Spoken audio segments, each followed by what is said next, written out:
Yes, we're live. Yes, welcome to Call It What You Want. I'm your host, Charlie Davies, because Jimmy Conrad is traveling, so we'll get him back on the next show. But I'm joined with my two legends, my two brothers, U.S. Men's National Team GOATs, Brian McBride, Tony Meola. Welcome to the show. We got a lot to talk about today. We're going to talk about the candidates for the U.S. Men's National Team vacancy. We'll do a deep dive into that. But first, let's talk about last night's chaotic Copa America final.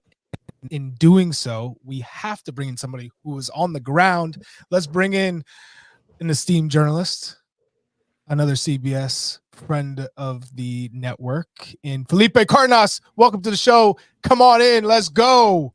What's happening, boys? What an intro. Felipe. Hey, thank you. You know, we're trying our best here. Shout out to everybody who's noticed my internet is better because I'm actually in the CBS studio, so my internet is with us today. Felipe, break it down for us. What did you see last night in terms of coming into the stadium and kind of the chaos?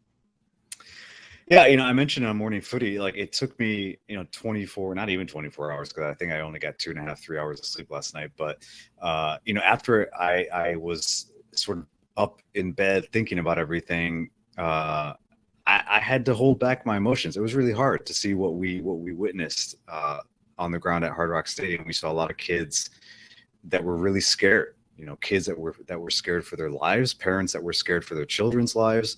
We saw some police abuse of a credentialed journalist, women, children that were suffering in some really awful conditions. The heat was unbearable yesterday in Miami, and there were fans, thousands of fans that were outside the gates waiting for hours to get in. And again, what we saw when we went down to the main concourse, we were up in the Tribune getting ready for the game. I was writing. I was setting up my post-match story. I was starting to translate interviews that I'd done throughout the week. And one of my colleagues, Jack Lang from The Athletic, said, I'm talking to Danielle Munoz's grandmother, and she's injured. Danielle Munoz, the right fullback for Colombia, who was suspended for the final, received a red card against Uruguay. And right away, I looked at Paul Tenori, my colleague, and I was like, we got to go down there. So we ran down, and what we saw was, it was chaotic. It felt like we may be witnessing something really tragic, because I saw a lot of people stuck up against the black gates of Hard Rock Stadium, kids on their parents' shoulders, like pleading for help, kids pleading for help, for water. And I saw an overwhelmed police force, and stadium security that didn't know what to do. Their first reaction was to close the gates. Don't let anybody in. And maybe in hindsight you do that, because let's be honest, there were hundreds of fans, maybe even thousands, that were there without tickets. We can't deny that. And so the crowd control looked sporadic. And there were innocent people with tickets that were stuck in the middle. So when we first got down there, that's what we saw. And from there, it just continued to develop. So Felipe, kind of break this down. I saw these reports. There's some reports that say over 7,000 people got into the stadium that didn't necessarily have tickets. I've seen blame go from everywhere from CONCACAF to Conmebol to the city of Miami. And I saw reporters being thrown to the ground. Like, where first off, who's responsible for the whole thing? And then I guess the second part of the question is, did we learn enough now that it's happened? Have we learned enough? I know they're going to investigate all this stuff to not have this happen 2 years from now, when we're going to have the entire world descend on our country, Mexico, and Canada. Yeah, let's just get right to the point. Who's responsible? It's Conmebol. They are the governing body of the South American Championship, which is the Copa America. And despite it being held in the United States, which is CONCACAF's region, from what I understand, based on speaking with officials from both confederations, Conmebol the whole time wanted to be the sole organizer of this event, and one of the reasons is because they will come out of here with a lot of income. That the revenue is going to be incredible for Conmebol, because in 2016 the Centenario was a big money maker. And the money was something that I don't quote me, but I think it was sort of split, and I don't know. I think Conmebol was like, we want this tournament. And I spoke to stadium officials in Atlanta when the fracas began with the journalists, that we were stuck outside, we couldn't get in. And when we did get in, it was just a mess. The process was outdated to get credentials. We were stuck in the heat. People were stuck in elevators. People were concerned that they couldn't breathe in an elevator. It was awful. And this was Mercedes-Benz Stadium, a stadium that I know so well, that runs everything like a tight ship. And when I spoke to stadium officials there, they told me, well, Conmebol didn't want our help. They're doing this on their own. And so what does that tell me? It tells me that Conmebol were too ambitious, and that their own tournament, but in another setting, in one of the biggest markets in the world, was too big an assignment for them. And last night, everything from what you see in the press tribune to what you see outside is a Conmebol organized event. Now, I saw the reports on Twitter as well that somehow CONCACAF got involved and was going to take over security. I spoke to a CONCACAF official who denied that report and said that was not true, and was very emphatic in saying that the security measures at this tournament are solely on Conmebol. And what I can confirm is that I spoke with a Conmebol official immediately after the Uruguay-Colombia game, where the fan violence took place there in Charlotte. And I asked them if they were going to increase security, and his answer was just, we're going to have the same security. So it's very passive aggressive, standoffish type of response from Conmebol. And yesterday I saw Conmebol officials that were completely overwhelmed with what was happening. Can I get ego for 500? Yeah. But last night they were humbled. There were some employees on the ground there that looked like they had seen a ghost when they saw what was transpiring out in the sun, because it was dangerous. I spoke with somebody here at the hotel who said, I was old enough to be at Hillsborough, and he thought that's what he was going to witness. And so that is a shocking statement to hear that in a U.S. venue. And I think what it translates to for 2026 is that, for FIFA, and that is what FIFA organizes the World Cup. They are the main organizers, right? Even though they weren't involved here from A to Z, they're taking collateral damage too. They're stained as well with this tournament, because people on the ground and fans think this is a FIFA event. This is going to happen in 2 years. And from speaking to reporters, from speaking to sources, I know that FIFA is watching, and they began to watch closely during the tournament. And I don't think they're happy. I think they need to get out in front of this as well, and start talking. Felipe, and touching on that, and knowing that Miami's going to have 7 games in the World Cup, something like that, and you having close ties to the city itself, and being well versed on the political side, is there any impact from last night to that situation coming into the games in 2026? I think we'll see. Remember, FIFA moved their office to Miami too. They've set up shop here. They're turning Miami into a global hub for football, and I think they want it to be the U.S. hub for global and international football. And when Lionel Messi came to Inter Miami, it really did sort of set the tone for what South Florida was going to become at the global stage. And you think, what does that have to do with Copa America? What does it have to do with Conmebol? Well, Messi represents everything. He represents the sport on his own. And I've spoken to officials. I spoke to Mayor Daniela Levine Cava, who's the mayor of Miami-Dade County. I spoke with her last summer about the impact of Messi coming to South Florida, what that means for the market. And she was so excited about it. And this is from speaking to other officials in South Florida. Mayor Levine Cava is someone that is a proponent and an advocate for football in the United States, and sports and recreation was a big part of her campaign to win re-election.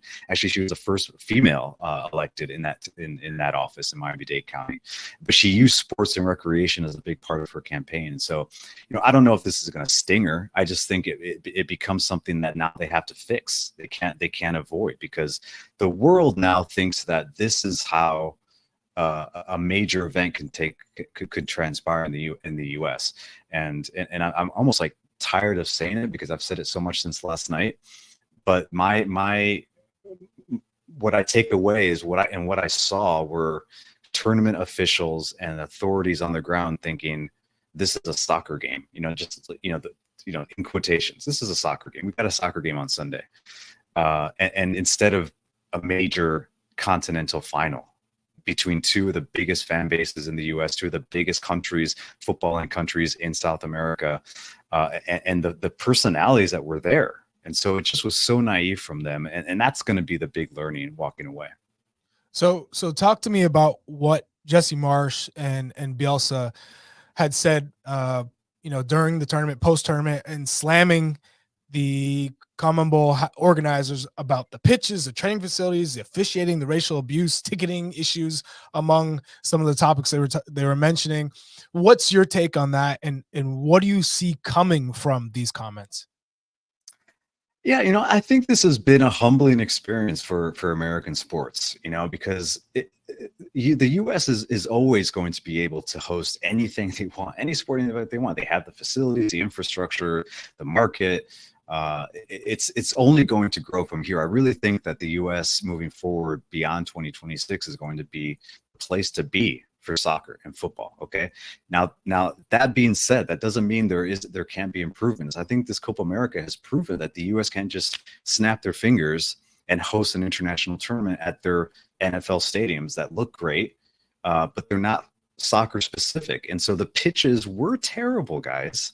They just weren't up to standard. Like, at first I was like, maybe these guys are overreacting. Like, I know the people in Atlanta, they told me that they placed that grass over the turf with enough time. They were very confident in it, but I was there and I saw the ball bouncing around. I saw the players thinking twice, thinking 2 steps ahead before they just like trapped a basic ball from the center back.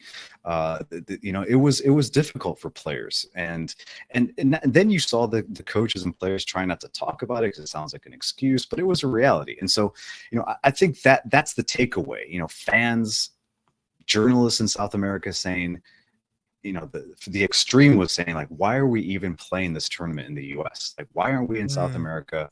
Like, what are they doing? Like, what does this have to do with the American economy? And clearly these stadiums aren't built for soccer. And so that wasn't the case before. Before it was like, this is amazing. We're playing in a 90,000 seat stadium. They're modern.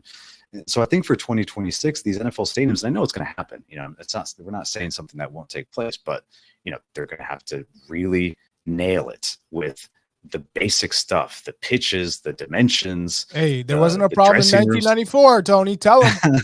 There wasn't a problem. No problem. We're talking the Silver Technology Dome. has gone backwards. I don't know. Maybe technology went backwards, but I got to believe there's a better way to do it. Maybe. Hey, I was at the games at the Pontiac Silver Dome, man. I went to those games in '94, and they were spectacular. But yeah, I think it's just like it was completely different. They used the trays. Right. Yeah. Right. It wasn't just rolled in over the top of turf. So that's definitely right. something that's been the big, like, when you hear coaches like Lionel Scaloni, who, I'm sorry guys, like, this dude is going to be like, build the statue, like, whatever he does, whatever he touches, it turns to gold. And when he says the organizers, the stadiums knew 7 months in advance that we're going to play there, why are they doing this 3 to 4 days before? It's tough. It's tough to walk away, to sort of spin that. And that's where the officials are right now.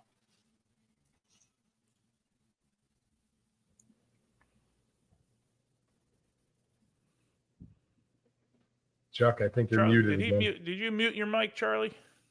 He muted so he could chew. Felipe, you hear me now? He was done. Now with we got you. All right. Felipe doesn't want to talk to you anymore. No. I think 100% obviously it comes down to how they organize the tournament, because we have the best facilities, we have the best stadiums, the infrastructure. So it comes down to Conmebol. Felipe, you're the man. Thanks again for all of this information. Incredible. We're obviously going to come back to you in the future. So I appreciate you. And I'll see you soon, hopefully. I think so. Yeah, like anytime you guys want me on the show, I'll come by. It's always fun. That's what's up. Thanks, Felipe. We're going to take a quick break. When we come back, we're going to start talking about the U.S. men's national team. And we got to take Brian McBride's temperature, because we haven't heard from you since the big move. I was long trip in volleyball, Vegas. Oh, I'm glad to be back home. That's for sure. What timing with that volleyball tournament? I can tell you that.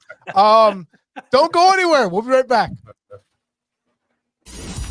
At CBS Sports Galazzo Network, we're bringing you the game. Madness of Messi arrives! Breaking down the game. This is unlike anything else in the world. And changing the game. Get it all for nil. That means free. Wow. And all day long! 24/7. Welcome back to Call It What You Want. I'm joined by my guys, Brian McBride and Tony Meola, two U.S. men's national team legends. And before we get into talking about the coaching vacancy that the U.S. men's national team has now, we got to go back to word of the day. Tony Meola versus Brian McBride. I love this. Let's see what you got. All right. So, are we turning off the comments here? I mean, no cheating. No cheating. No Charlie cheating. No cheating. All right. I'll give you the word, and then you guys can say you want the clue or not. Okay. CIWYW. Tivweliad. Yep.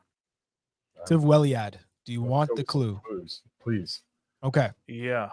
Matt Crocker needs to find a new head coach for the U.S. men's national team. And to do so, he's going to need to conduct interviews with available candidates.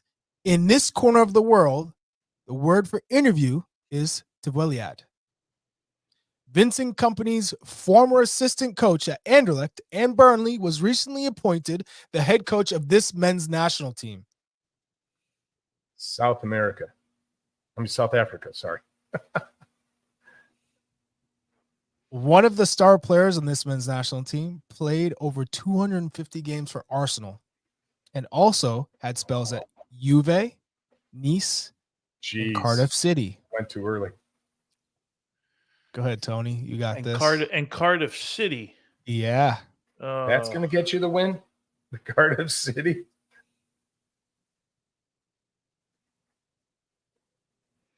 Yeah. You went Europe, and then you went ended at Cardiff City. Boy, you got me.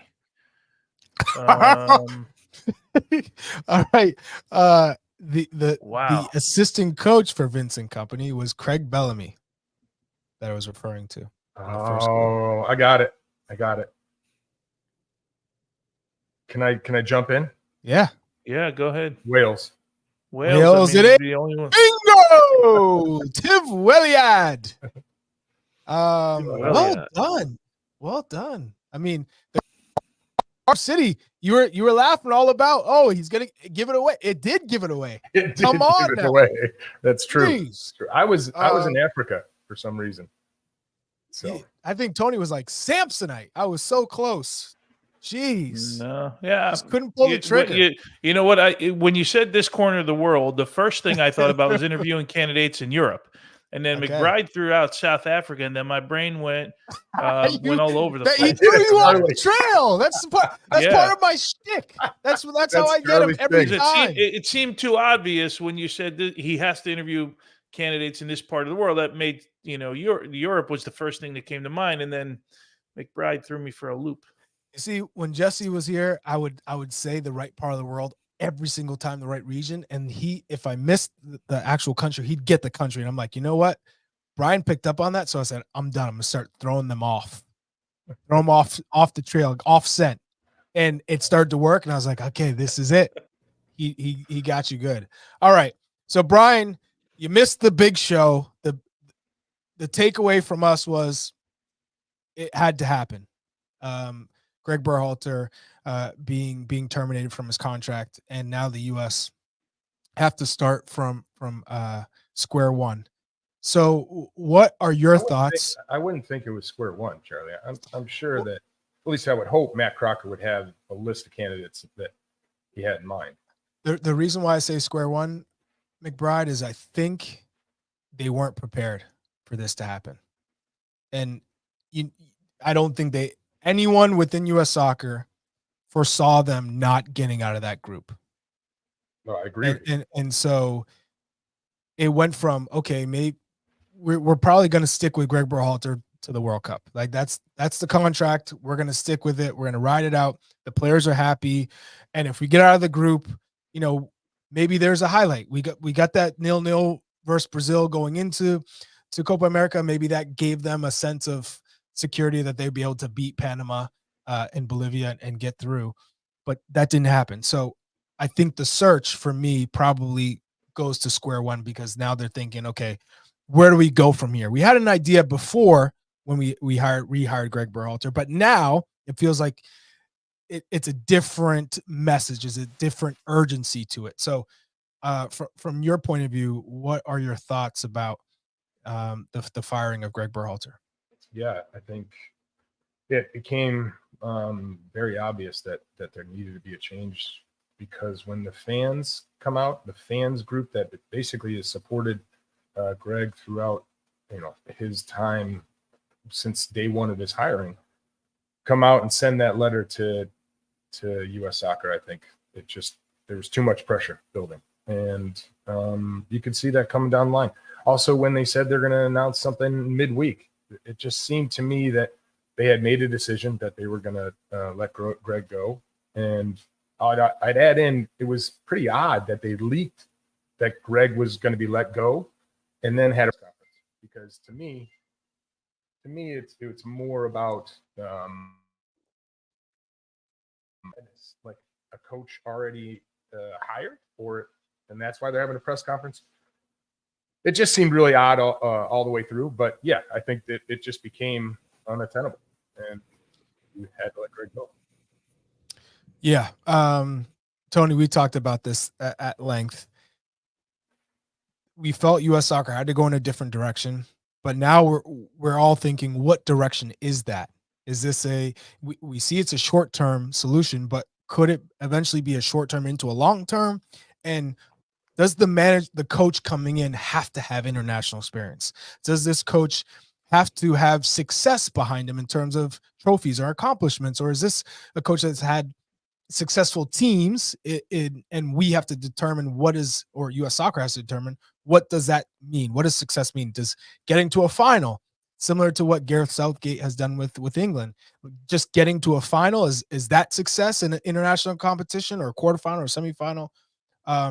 So in saying that, it's been reported that Luis de la Fuente, the Spain head coach who just won the Euros, is interested in the U.S. Women's national team job. Now, that's from his representatives. We know he's not getting paid all that much in Spain, and this could be used as a negotiation tactic.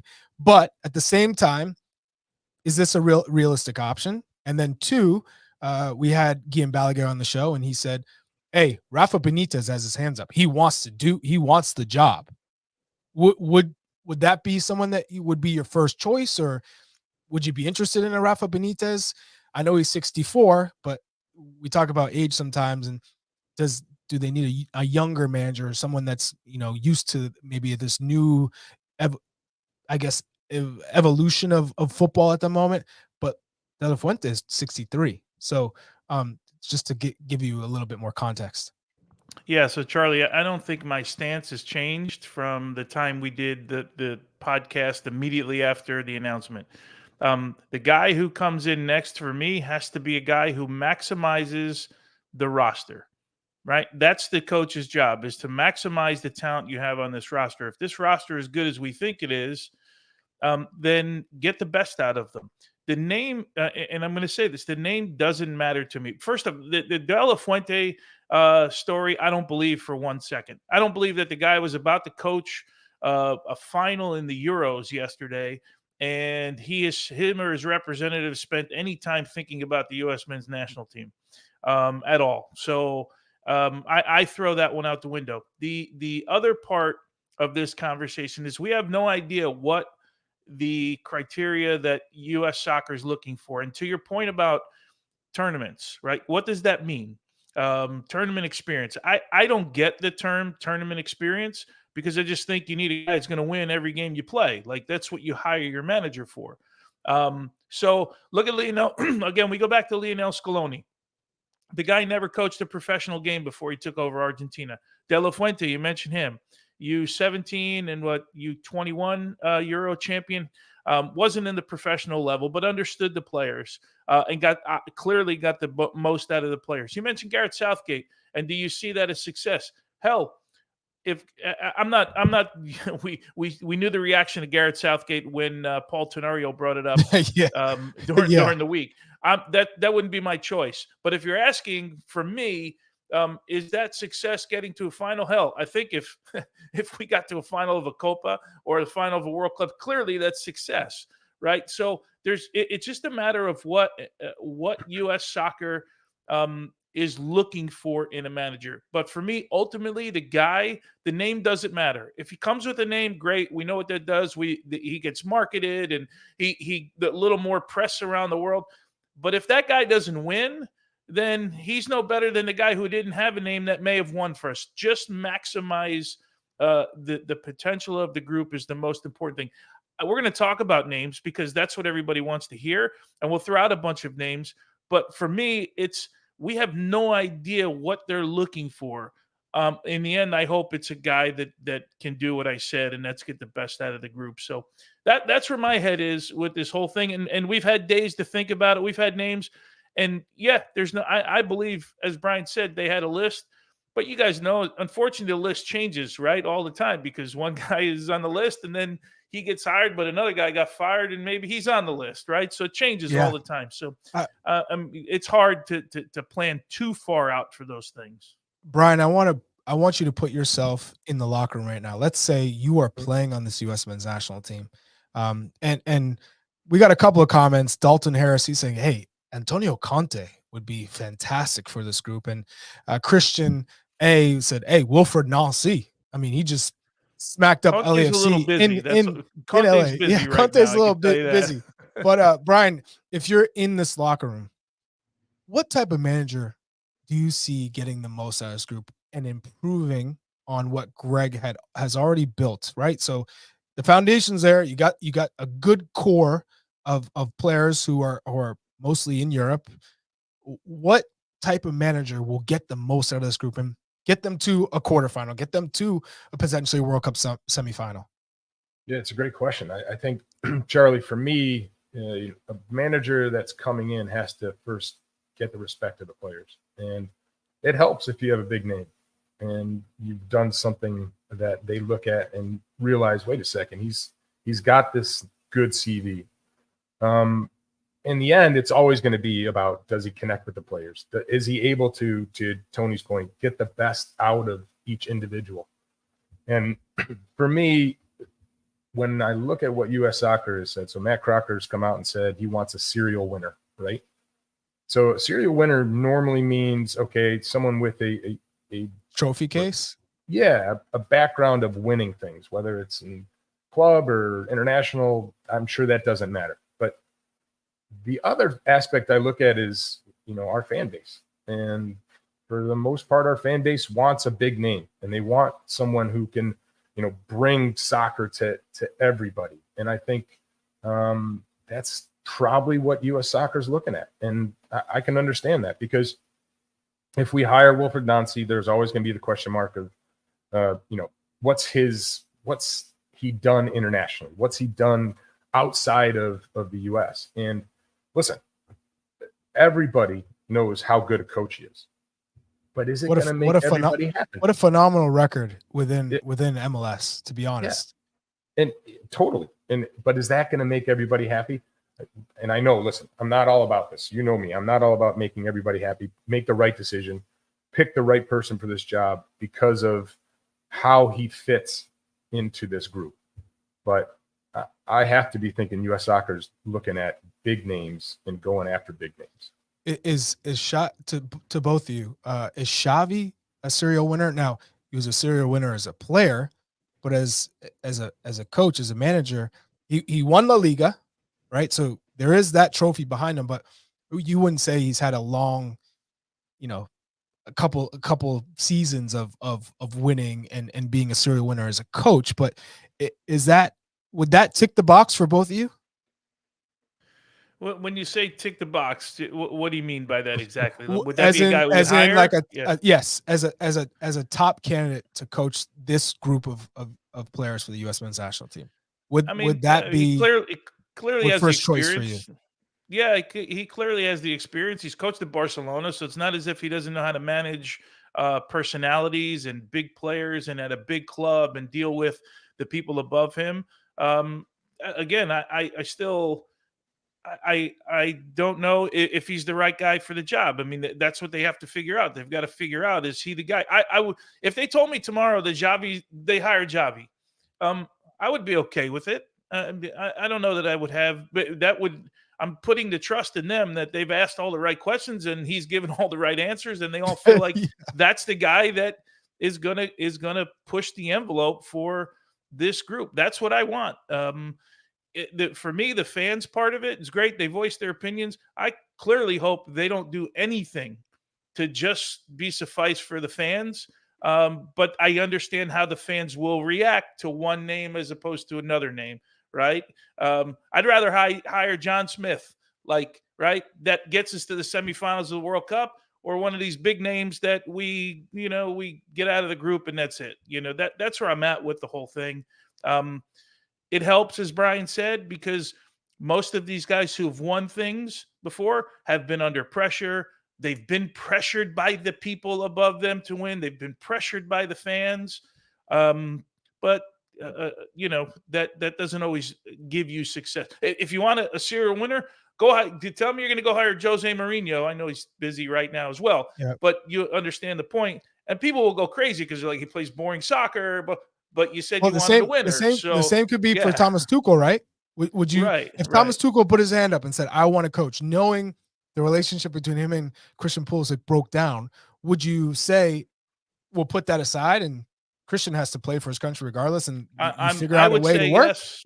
Yeah, I would say yes. I'll turn it to Brian, but if you're asking me that question, would I take Thomas Tuchel? Yes, I would take Thomas Tuchel. Brian? Knowing everything with Christian. Yeah, I mean, it has to be part of the conversation, right? You don't hire somebody and don't ask, wait a second, is there a way that you can work with Christian Pulisic? And if he says no, then you've got a big problem. I don't think you hire somebody that has any issue with any players. Now, we all know, we've all been in arguments, we've all been in disagreements, and you can get past those through conversation and mend broken fences, all that stuff. But I think that question would need to be asked to any manager. Man managing is a huge part of being an international coach, because you only get them for a certain amount of time to actually put your ideas on the pitch. So being able to communicate when you're not in camp with and connect with those players is going to be hugely important. I don't care if you have a name or you don't have a name. If you can't connect with those individuals, it's going to be really difficult to get the results that everybody wants to get from our U.S. men's national team. Right. I couldn't agree more with both of you in terms of, no matter who the candidate is, they're going to have these questions, right, asked by Matt Crocker and probably Gucci Onyewu. Hey, all right, this is our team.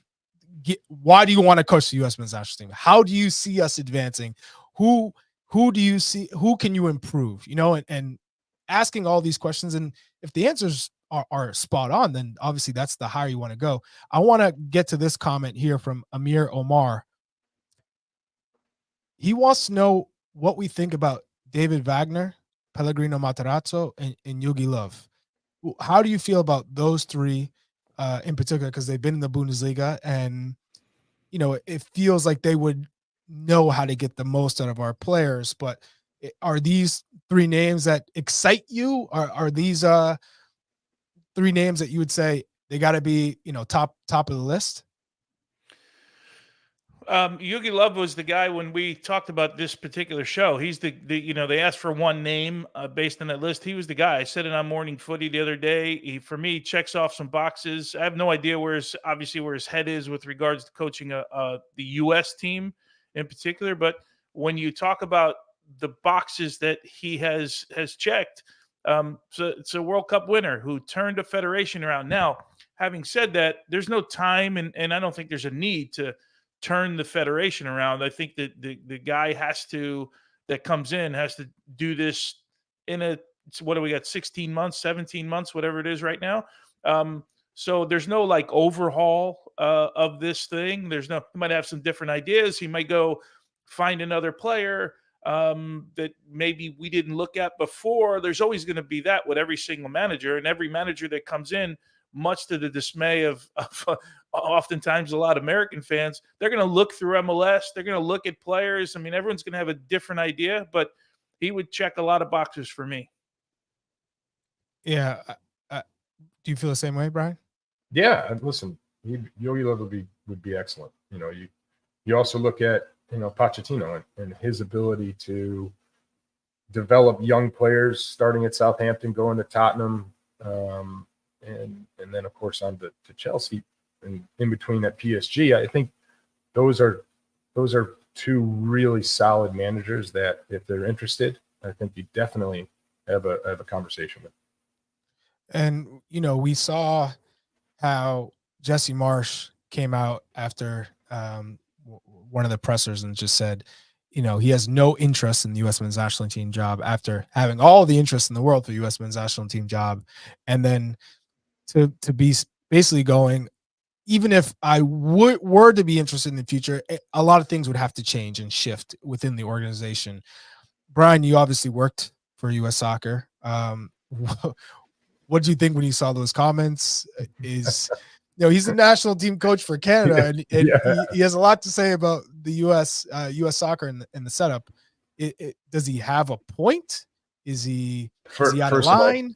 First of all, Charlie, I guarantee you he was sitting on that comment for forever. He was waiting for someone to ask him so he could throw down after what no he's way, doing. Brian. There's no way, Brian. Listen, I think like any organization, you have to have integrity. And if you're going through the process, and from what I understand, he was very much of the opinion that he had the position. I had heard from other people that he had position, not from anybody inside the federation, but from other agents, understanding how that process went. I can understand why he feels that way, because it doesn't matter if you're a soccer organization, a sporting organization, or a large company, Fortune 500 business. If you don't have integrity through the whole process, you're going to be found out, and people are going to start talking about it. So I completely understand why Jesse said that. Well, those words hit hard. We're going to take a quick break. When we come back, we're going to do a really strong deep dive into the top international candidates for the U.S. men's national team job. We'll also talk about Columbus Crew and LAFC and how Wilfried Nancy got the best of Steve Cherundolo, who is also being linked to the U.S. men's national team job, and Jurgen Klopp rebuffing any interest in the U.S. men's national team. The man needs a break. He said, I just stepped away from the game. You want me to jump back in? No, I'm good. So when we come back, we'll get to it all.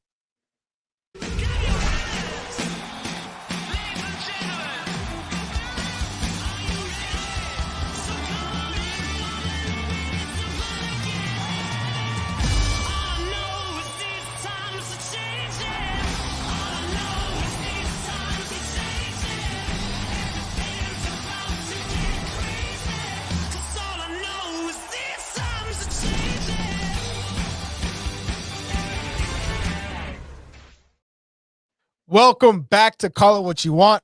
Again, I'm your host, Charlie Davies. I'm usually not in the host chair. I'm one of the guys, like my co-host Brian McBride and Tony Miola. We're missing Jimmy Conrad because he's too busy traveling from his Copa America segments with Fox. So let's get to our most versatile performance. Is presented by Vuori, a new perspective on performance apparel. So this is a deep segment. It's state your case. Who do you want U.S. Soccer to hire? Sponsored by Vuori. So our most versatile performance of the week is going to, let's start with Marcelo Gallardo. How do you feel about a Marcelo Gallardo as a potential manager for the U.S. men's national team?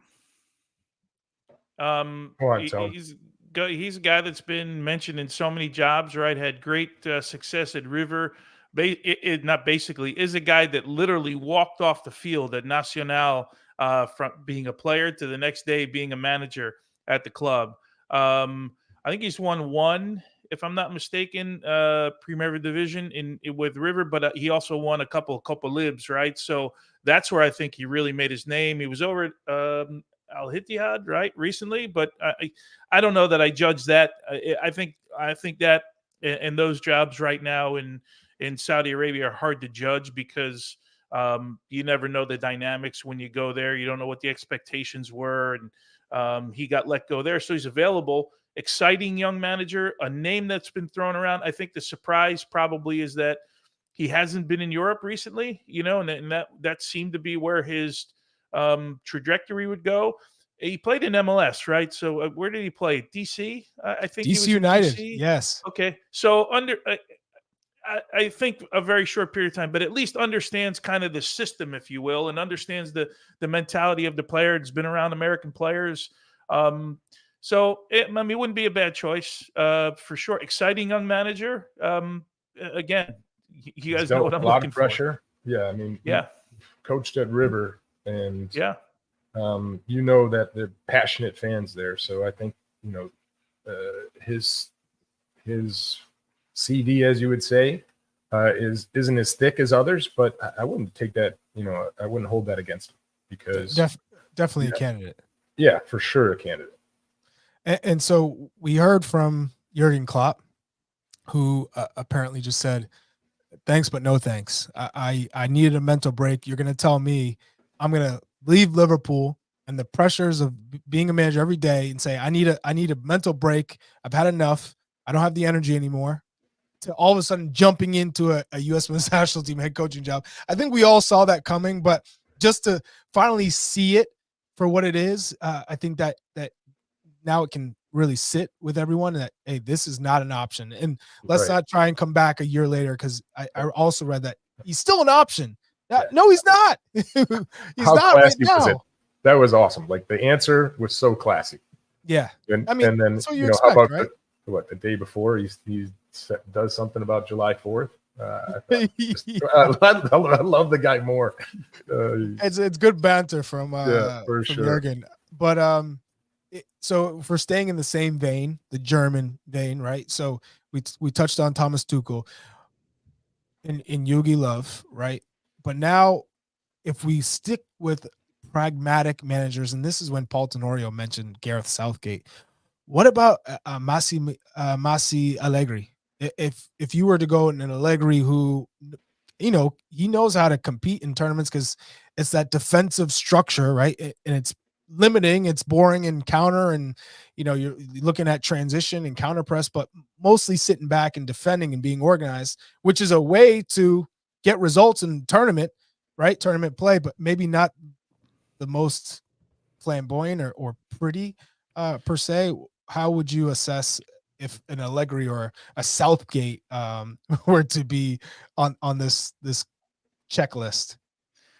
Maybe I'll take Allegri and maybe Brian takes Southgate if that's okay. I mean, I follow the league, right? You guys know I'm a Serie A fan, and I follow the league. And you want a serial winner, if that's your criteria, then Allegri's won, right? There's no doubt about it. But he gets hammered all the time for his tactics, right? And how boring he is, and how pragmatic, we'll use that word, that he is, and how he doesn't play attacking football. And I was on the sideline for the rush of blood to the head for the Coppa Italia final when he ripped his jacket off and he did the whole thing. Like, I was literally 40 feet from him It was the bench for Juve is complete mayhem for 90 minutes with everybody screaming and yelling. Every coach, every staff member, he brings that kind of energy to the group.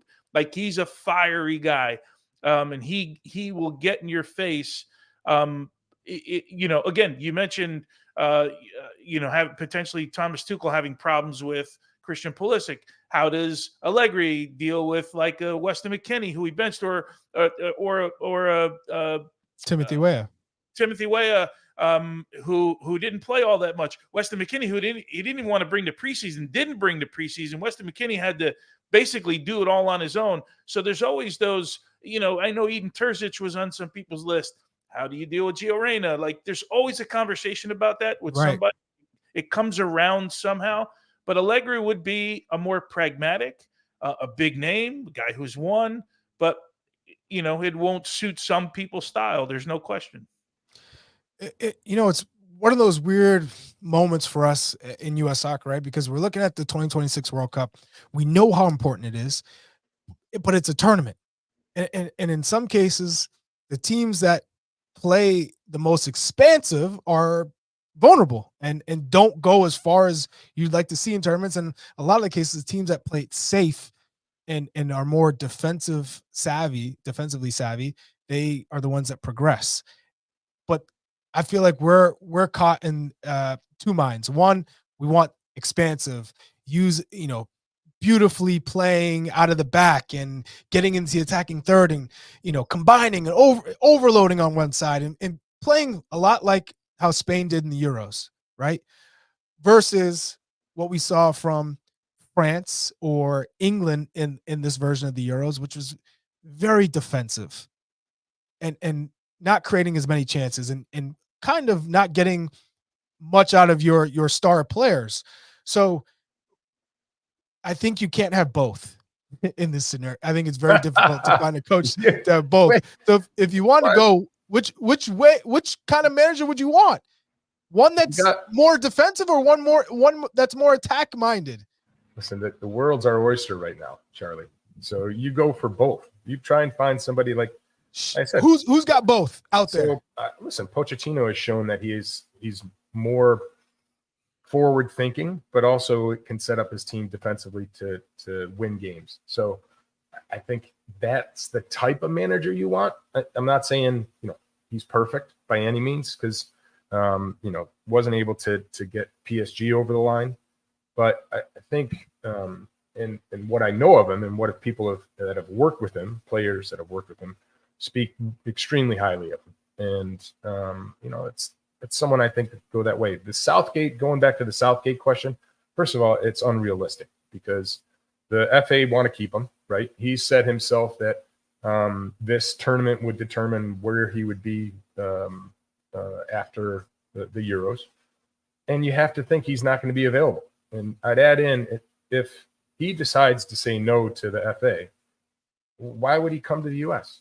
I mean, you're going to have a team that doesn't have as many options to change games. And I don't think that it would be something to be interested for him. And I wouldn't be interested in it either. Yeah. I mean, and you look at what you just talked about, do we want somebody that's going to set up defensively?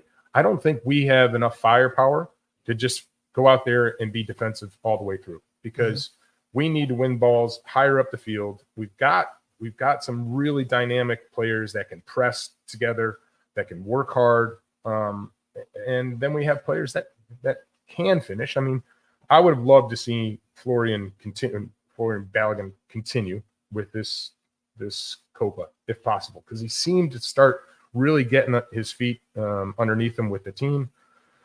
So for me, I think Pochettino would be the perfect guy. I wouldn't mind a Pochettino. I think he'd be a terrific manager. And, he's good with the press.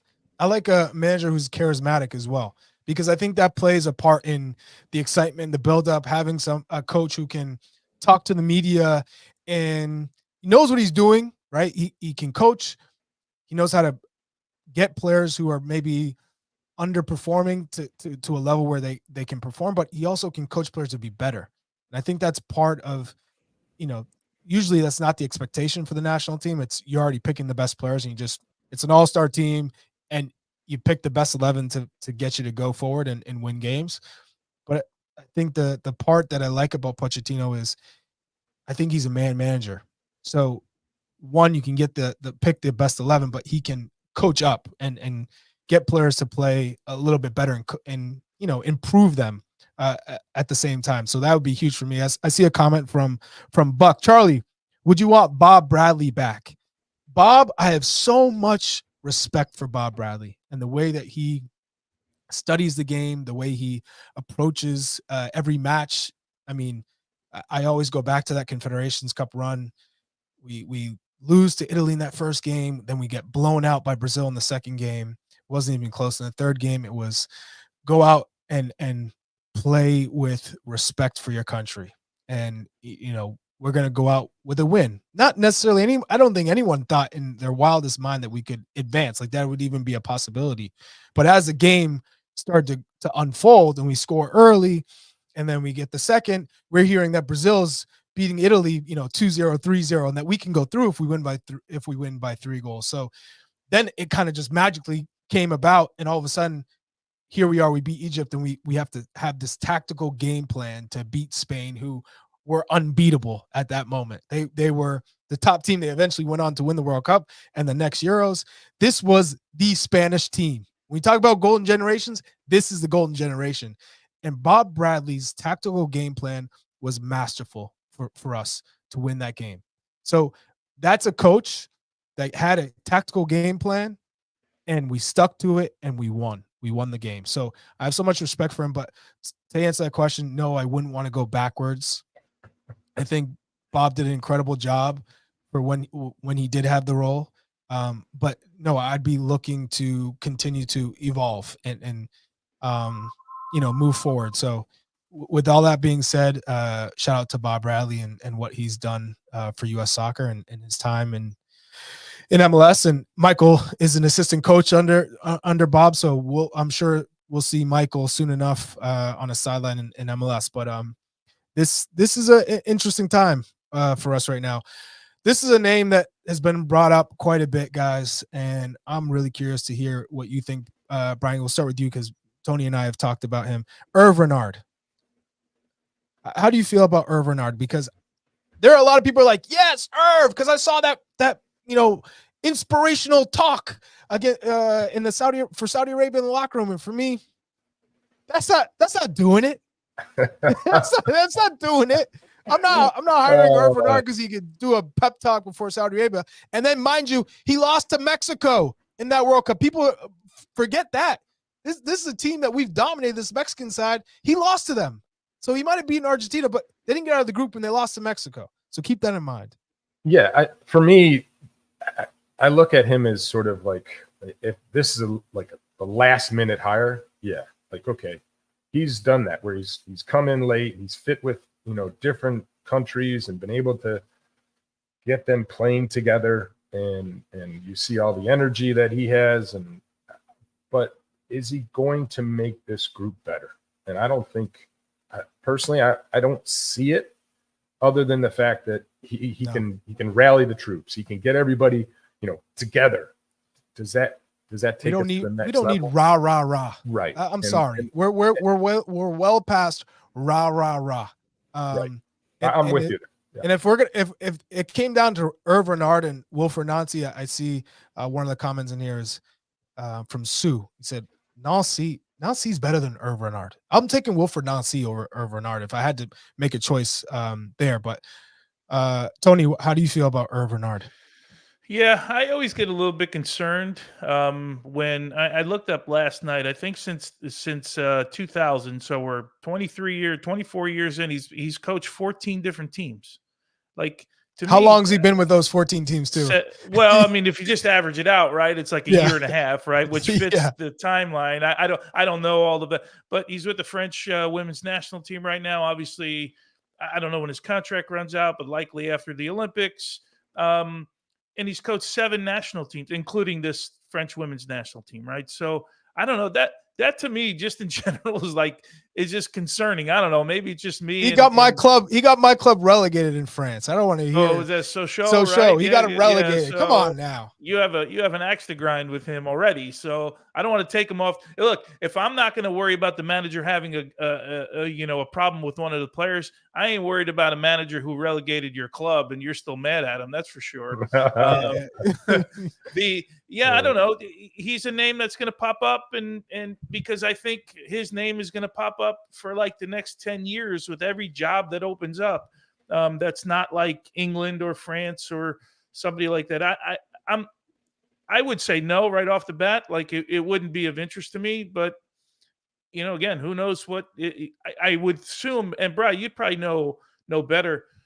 The list has to be long, right? Like you have to at least, I would interview all of these guys that we're talking about, because if you have the time, unless you have like a clear guy that's your guy and you're going to go after him and you're going to throw all your resources at this guy, because I'd want to hear what people have to think about this group. Like I would want to hear like some ideas and where they feel they can improve, and you got to do all that without wasting time, because we also have a mission, and that's to bring a coach in, right? So it's not easy. But with Renard, I would say no personally. That would be my take.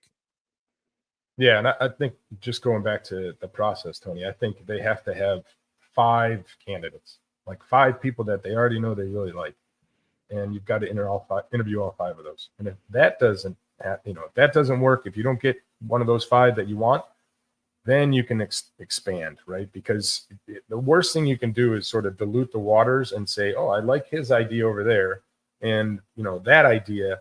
Now, can we meld those together, right? Yeah. And that becomes really difficult, and then you second guess yourself. So I think if I'm Matt Crocker, I've got 5 candidates. I'm talking to their agents immediately, seeing if they're interested.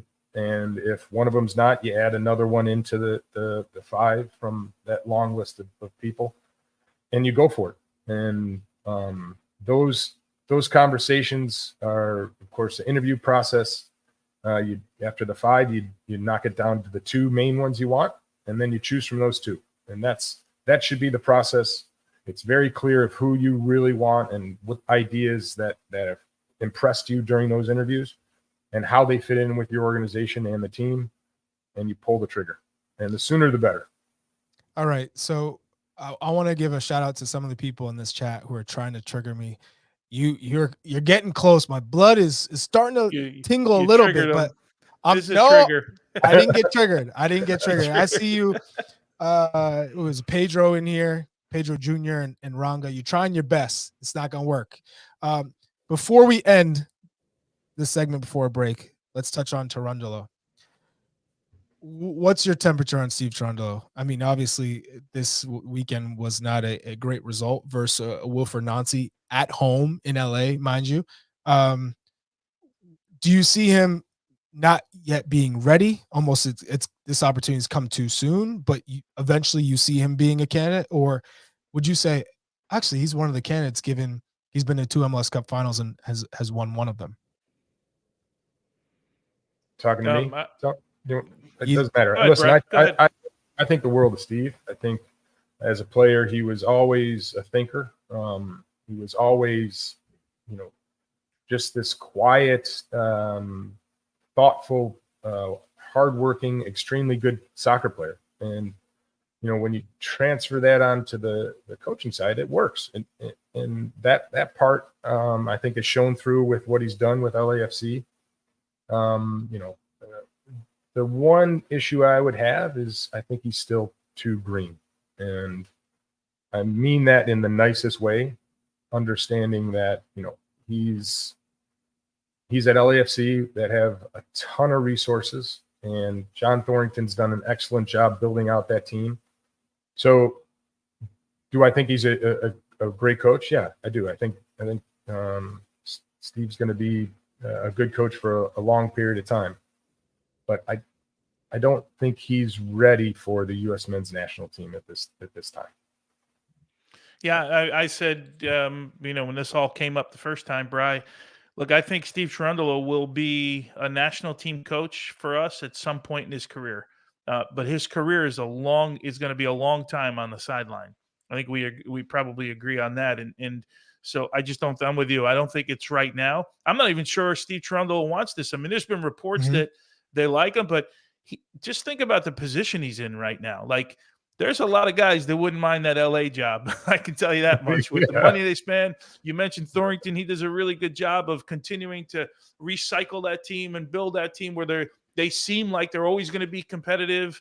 So that's a tough gig to leave, man, for a year and a half. And then you come back and what? Will he get another job? Yeah, he'll get another job after the World Cup, just like Gregg is going to get another job soon. I mean, he's going to be Gregg is going to, as much as it might kill people, Gregg is going to be on top of just about every list for people that are looking for coaches, and they'd be crazy not to put him on the list. Completely agree. But Cherundolo is in that's one position in the league that I don't know that you want to leave LA right now. But again, I'm with you, Brian. I think the world of Steve Cherundolo and his soccer brain and all of that stuff. I just don't know that now's the time. Yeah, I think we're all in the same boat. Just too soon, not enough experience yet. And he's got a great gig right now. You're not leaving that. You got a potential another MLS Cup, especially when you got Olivier Giroud coming in. And I see a comment, Matthew Dominguez, Charlie, we want more, man. That's all. Do you know who you talking to or who you listening to? We got two guys in the 02 World Cup who got to a quarterfinal against Germany. We're on the brink of getting to a semifinal. And then you're talking to a guy who beat the number one team in the world in Spain. We know what's possible. Plus, on the way to getting to quarterfinals, they beat Portugal, who are one of the best teams in the world. We have the whole idea. The reason we played this game is because we wanted to prove to the world that we could play with the best, that we could beat the best. So that's why we're doing this podcast together, because you got three players who have been in the locker room, who have shared those moments, and want U.S. soccer to keep pushing so that we get to that. So, yeah, you triggered me a little bit, just a little bit. You got him. I do know how to pronounce Herve Renard. Okay. Jay Mitchell Moore. Come on now. All right, we're gonna take a break. When we come back, we'll discuss. We'll have some final thoughts and did we get through the Viore? No, that's why I'm gonna do it right now. By the way, no break. Most versatile performance is presented by Viore, a new perspective on performance apparel. So that right there is your most versatile performance, and there is no break. So we're just gonna call it. We're gonna get some final thoughts, I guess, on this show and I guess in general some of the candidates. If you had to say one candidate right now that you're most optimistic about, who is realistic? Tony, you go first. I'll stick with what I said, and for no particular reason other than it kind of makes sense, is Yogi Love right now, just based on kind of the checking a lot of the box. There's some great candidates out there. I'm as much as I don't like this period, right? Because when you fire a manager, and there's a guy that we were teammates with and we were rooting for and all that stuff, that means your national team's not doing well most times, right? At this period. So I hate when the national team is not doing well. It gives me sleepless nights, but I'm excited about the prospect that there are candidates out there that can help the national team. So I'll stick with Yogi Love for now, just for argument's sake. But I'm excited. There's some good guys out there. Brian? Yeah, and for me, something that really stands out for me is the fact that they let Gregg go, knowing that there's severe budget issues, right? So that tells me that the board has said, you know what, we're going to go get whoever we really, really want. And so that means I think all the names that we're talking about are possibilities. And that's an exciting sort of period for me. And that part's, what's going to come. And for me, it's just a name. I'll just go back to Mauricio Pochettino. I think he fits everything that we want in a manager. So exciting times, of course, like Tony, sad to see Gregg go. But I think the next hire is going to be a big name. Yeah, I think the next manager has to be international manager, and one that likes to play attacking football. And in saying that, of the available managers, I think I'm going to go with you, Brian, and Mauricio Pochettino. I just think he has the charisma to go with the attacking prowess. And for this job that he just got let go in Chelsea, I thought he turned it around at the end. He finally got them playing well. They climb up the table and then they sack him. That makes no sense whatsoever. But he's coached some of the best players in the world at PSG. And I just feel like he's worked in different environments, from Southampton players, Tottenham players, PSG and Chelsea. So he's kind of got a mix of different players and different styles, and I think that he'd be a good addition to the U.S. men's national team. So yeah, right now that's my front runner, but who knows? Things could change in a month or two. But I think that's it for the show today. Again, thank you for triggering me a little bit. Appreciate you all. The comments were fire. I like it. Yeah, it was dysfunctional at Chelsea, but he eventually got it to not be dysfunctional. He turned it around, and you got to remember, there's a lot of issues that go far deeper than the coaching staff at Chelsea.